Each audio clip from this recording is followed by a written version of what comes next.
Hi friends, welcome to Talkie Talks. ఈరోజు ఒక మంచి మలయాళ థ్రిల్లర్ మూవీ స్టోరీని ఎక్స్ప్లెయిన్ చేయబోతున్నాను. అదే 2024లో ఫాద్ ఫాసెల్, కున్ చెకో బోబన్ మరియు జ్యోతిర్మయి కలిసి నటించినటువంటి బొగైన్ విలియా, అంటే కాగితపు పూలు అంటారు కదా, వాటినే బొగైన్ విలియా అంటారు. సో మూవీలో కూడా మీకు అర్థం అవ్వడం కోసం నేను కాగితం పూలు అనే పదాన్ని వాడతాను. అండ్ ఈ మూవీని ఒక నవలని బేస్ చేసుకుని నా ఫేవరెట్ మూవీ డైరెక్టర్ అయినటువంటి అమల్ నీరద్ డైరెక్ట్ చేశారు. అమల్ నీరద్ గారు చాలా మంచి మంచి మూవీస్ ని తీశారు. వాటిలో నేను ఎక్స్ప్లెయిన్ చేసిన మూవీ లింక్స్ ని ఈ వీడియో డిస్క్రిప్షన్ లో మరియు కామెంట్స్ లో ఇస్తాను. చూడకపోతే చూసేయండి. Now let's start our video.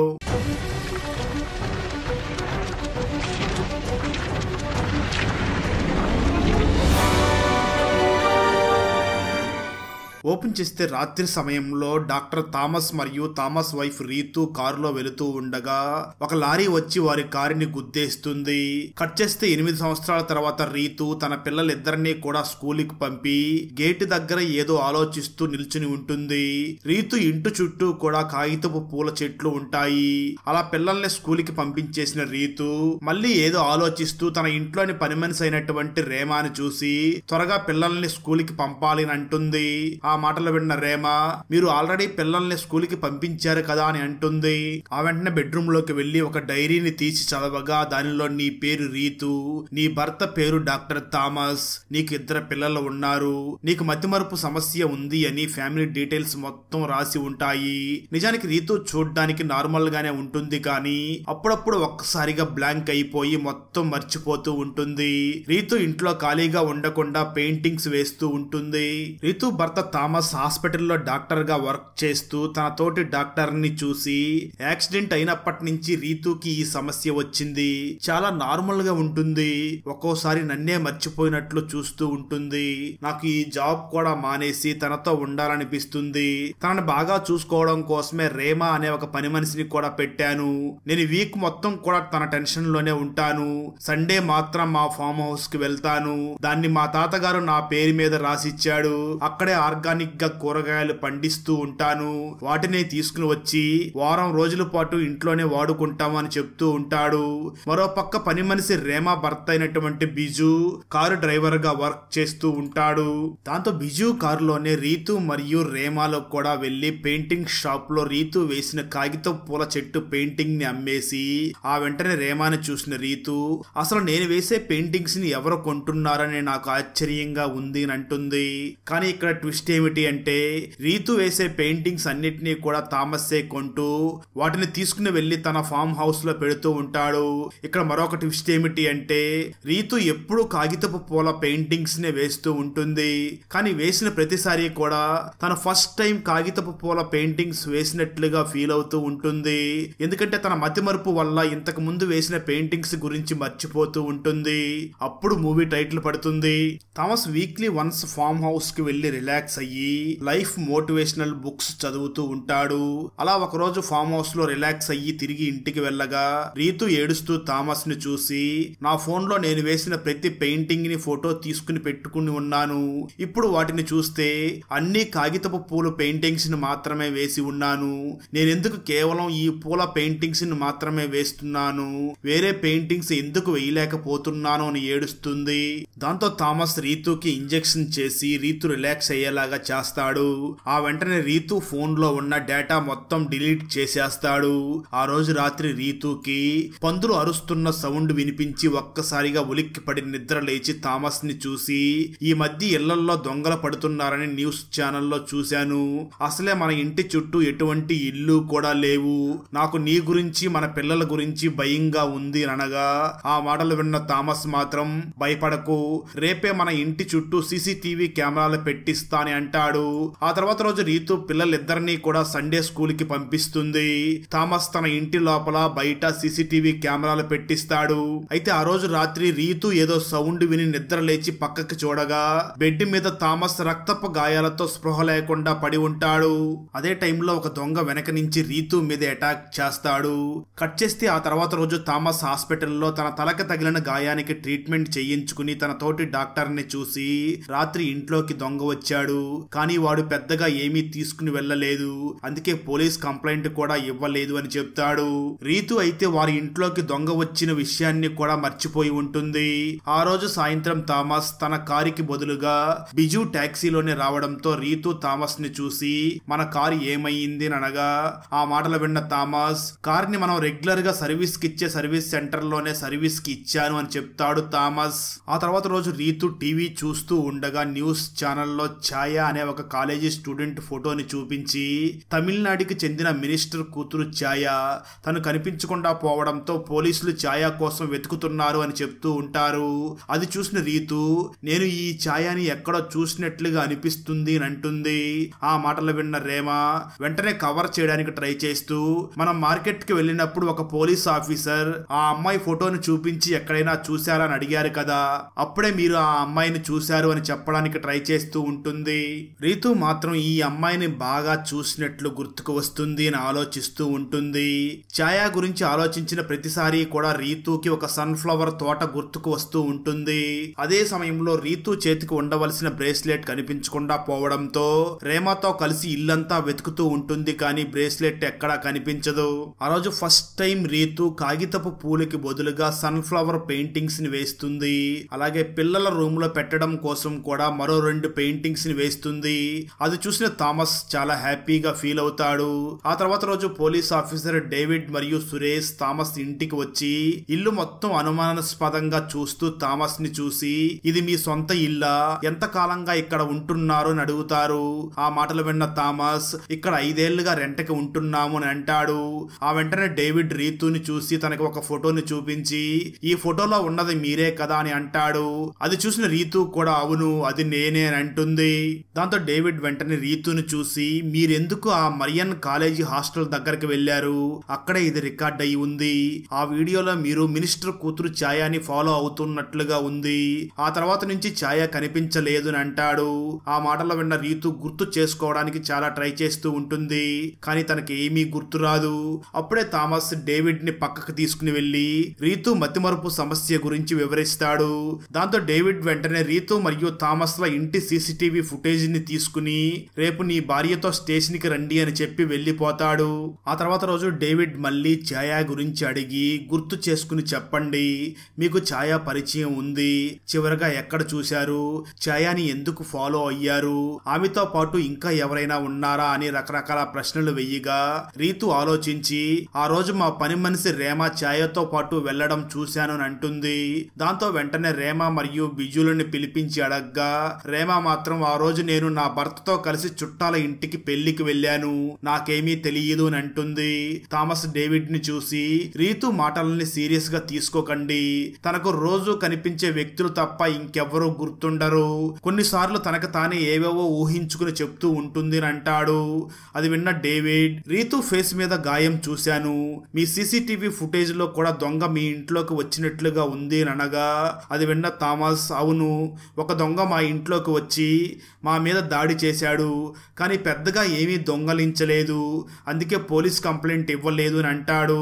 అది విన్న డేవిడ్, మీ భార్య కండిషన్ ని కూడా అర్థం చేసుకున్నాను, అందుకే ఒక సైకాలజిస్ట్ ని కూడా మా టీంలోకి తీసుకుని మీ వైఫ్ ని విచారించాలనుకుంటున్నాను, మీ పిల్లల స్కూల్ నుంచి వచ్చే టైం అవుతుంది, మీ వైఫ్ ని తీసుకుని ఇంటికి వెళ్ళిపోండి, రేపు మళ్ళీ విచారిస్తామని అంటాడు డేవిడ్. ఆ మాటలు విన్న థామస్ ఒక ట్విస్ట్ ని రివీల్ చేస్తాడు. థామస్ డేవిడ్ ని చూసి, మాకు అసలు పిల్లలే లేరు, మాకు పిల్లలు ఉన్నట్లు రీతు ఊహించుకుంటూ ఉంటుంది అని చెప్పి వెళ్లిపోతాడు థామస్. ఆ తర్వాత రోజు సైకాలజీ చదివినటువంటి మీరాని కూడా టీంలోకి తీసుకుని రీతుని విచారించడం మొదలు పెడతారు. కానీ ఏం అడిగినా రీతుకి సగం సగం ఏదో గుర్తుకు వస్తూ ఏది పూర్తిగా గుర్తుకు రాకుండా కన్ఫ్యూజ్ అయ్యి, అన్నిటికీ నాకేమీ గుర్తుకు రావడం లేదు అని చెప్తూ ఉంటుంది. మరోపక్క పోలీసులకి ఒక బ్రిడ్జి దగ్గర ఒక డెడ్ బాడీ దొరకగా, ఆ డెడ్ బాడీ దగ్గర పోలీసులకి రీతుకు చెందిన బ్రేస్లెట్ దొరుకుతుంది. మరోపక్క ఇంట్లో రేమ రీతు బ్రేస్లెట్ పోయిన విషయాన్ని రీతుకు గుర్తు చేయగా, రీతు మళ్ళీ ఇల్లు మొత్తం బ్రేస్లెట్ కోసం వెతికి ఆ తర్వాత కారులో కూడా వెతుకుతారు. కానీ కారులో కూడా ఎక్కడా దొరకకపోవడంతో రేమ రీతును చూసి, పోయిన వారం థామస్ సార్ ఈ కార్ ని సర్వీస్ సెంటర్ కి ఇచ్చారు కదా, బహుశా సర్వీసింగ్ సెంటర్ వాళ్ళకి ఏమైనా దొరికిందేమో అని అనడంతో రేమ, రీతు మరియు బిజులు ఆ సర్వీస్ సెంటర్ కి వెళ్లి ఎంక్వైరీ చేస్తారు.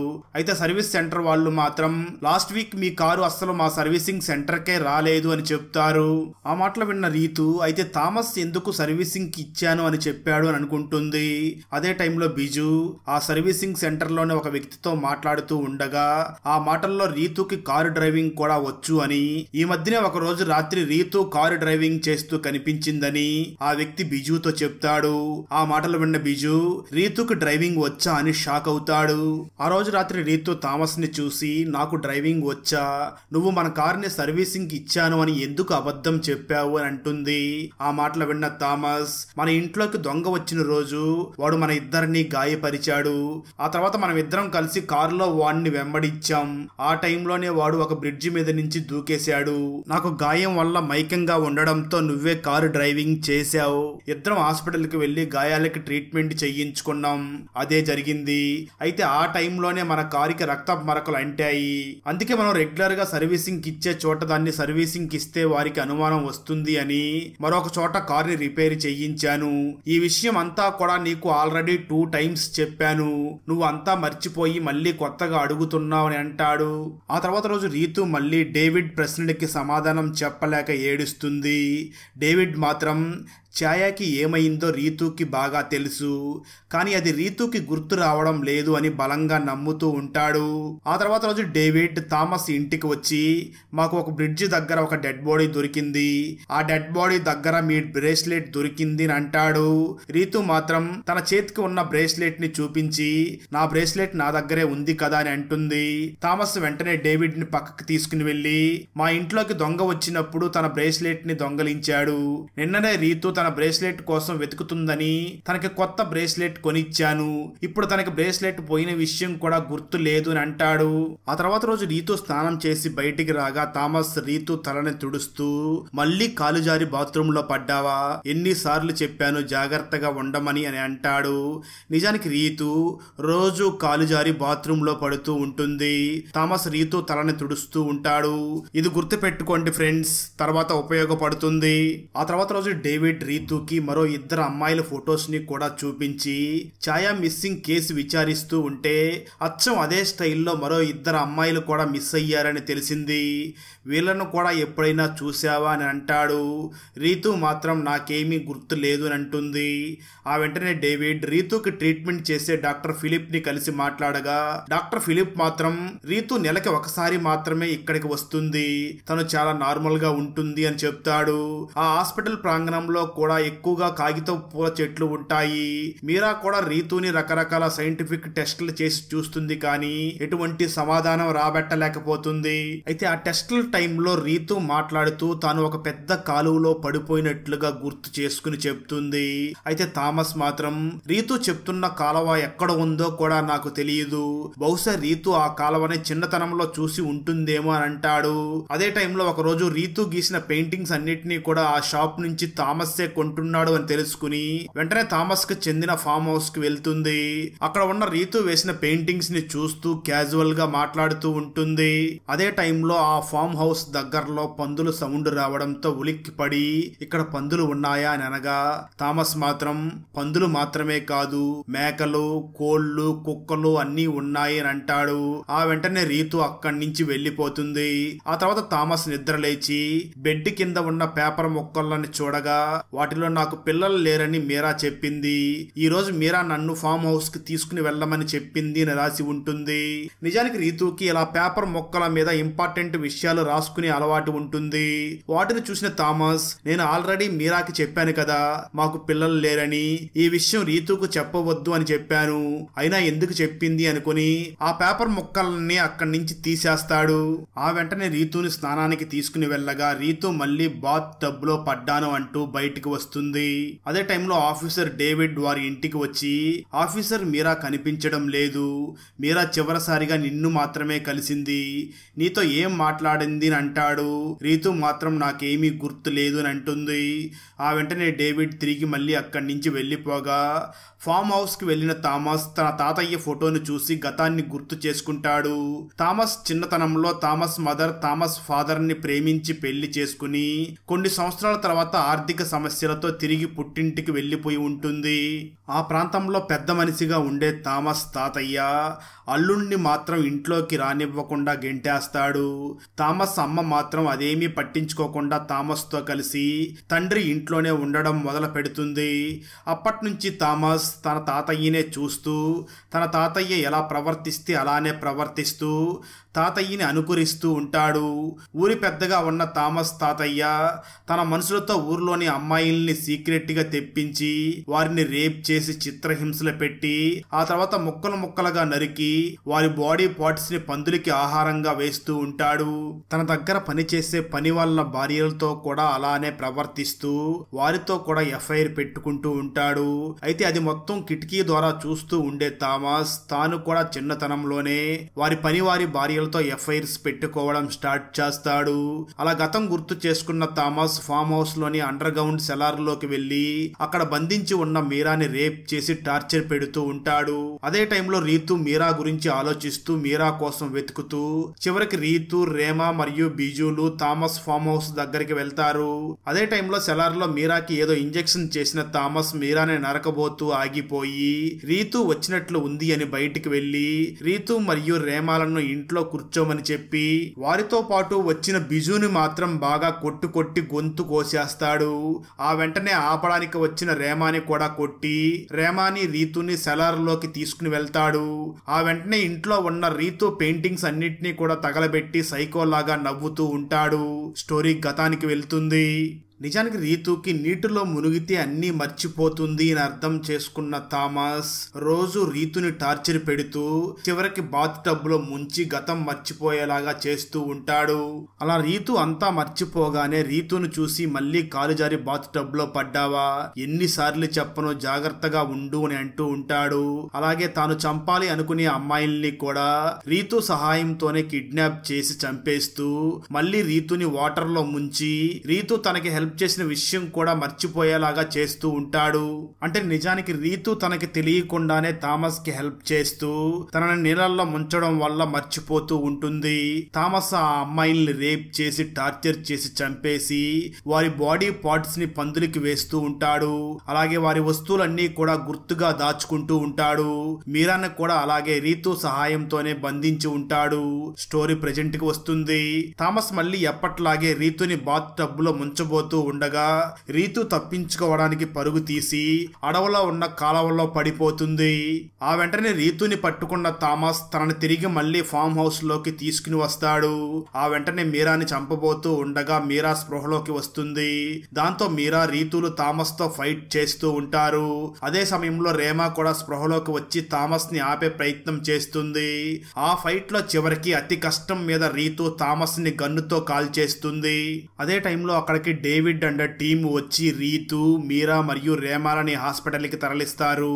హాస్పిటల్లో కోలుకున్న తర్వాత డేవిడ్ రీతును చూసి నీ అసలు పేరు రీతు కాదు, నీ పేరు యాస్టర్ అని అంటాడు. రీతు అలియాస్ యాస్టర్ ఏడుస్తూ ఉంటుంది. అసలు ట్విస్ట్ ఏమిటి అంటే రీతు అసలు థామస్ వైఫే కాదు. యాస్టర్ ని కూడా అందరు అమ్మాయిల్లాగానే కిడ్నాప్ చేసిన థామస్ యాస్టర్ ని చంపబోతూ ఉండగా యాస్టర్ తప్పించుకుని పారిపోతూ కాలువలోకి దూకి నీటిలోకి మునగడం వల్ల అప్పటి వరకు జరిగింది మర్చిపోతుంది. అయితే అది గమనించిన థామస్ ఒక రెంటెడ్ హౌస్ తీసుకుని యాస్టర్ ని రీతుగా పిలుస్తూ రీతు తన వైఫ్ అన్నట్లు అందరినీ నమ్మిస్తూ యాస్టర్ ని కూడా నమ్మిస్తూ తనని వాడుకుని కిడ్నాపులు చేస్తూ తిరిగి మళ్ళీ తనని బాత్ టబ్ లో ముంచి జరిగిందంతా మర్చిపోయేలాగా చేస్తూ ఉంటాడు. యాస్టర్ కి ఈ సమస్య ఎప్పటి నుంచి ఉందో తెలియదు కానీ థామస్ మాత్రం అందరికీ యాక్సిడెంట్ వల్ల ఈ సమస్య వచ్చింది అని చెప్తూ ఉంటాడు. అలాగే అలాగే రీతుని టార్చర్ చేసే టైంలో కిటికీలో నుంచి కాగితపు పూలే చూస్తూ ఉండడంతో రీతు ఎప్పుడు పెయింటింగ్ వేసినా ఆ కాగితపు పూలనే గుర్తు తెచ్చుకుని వాటిని డ్రా చేస్తూ ఉంటుంది. అయితే ఛాయాని కిడ్నాప్ చేసినప్పుడు మాత్రం ఆ ప్రాంతంలో సన్ఫ్లవర్ తోట ఉండడంతో అవి గుర్తుకు వచ్చి వాటిని డ్రా చేసి ఉంటుంది. స్టోరీ ప్రెజెంట్ కి వస్తుంది. కేస్ సాల్వ్ అయినందుకు ఆఫీసర్ డేవిడ్ అండ్ టీమ్ చాలా హ్యాపీగా ఫీల్ అవుతూ ఉంటారు. రీతు మాత్రం జైలుకి వెళ్లి జైల్లో ఉన్న థామస్ ని కలిసి బాగా తిడుతుంది. అక్కడతో ఈ మూవీ అయిపోతుంది. ఫ్రెండ్స్, మొదట్లో చెప్పినట్లుగా అమల్ నీరద్ డైరెక్ట్ చేసిన మూవీస్ ని మనం కొన్ని ఎక్స్ప్లెనేషన్ చేయడం జరిగింది. ఆ వీడియో లింక్స్ ని ఈ వీడియో డిస్క్రిప్షన్ లో మరియు కామెంట్స్ లో ఇస్తాను, చూసేయండి. అలాగే వీడియో నచ్చినట్లయితే లైక్ చేసి ఒక చిన్న కామెంట్ చేస్తే మాకు నెక్స్ట్ వీడియో చేయడానికి ఎంకరేజింగ్ గా ఉంటుంది. అలాగే ఛానల్ ని సబ్స్క్రైబ్ చేసి పక్కనే ఉన్న బెల్ ఐకాన్ ని క్లిక్ చేసి సపోర్ట్ చెయ్యండి. Thanks for watching. జై హింద్.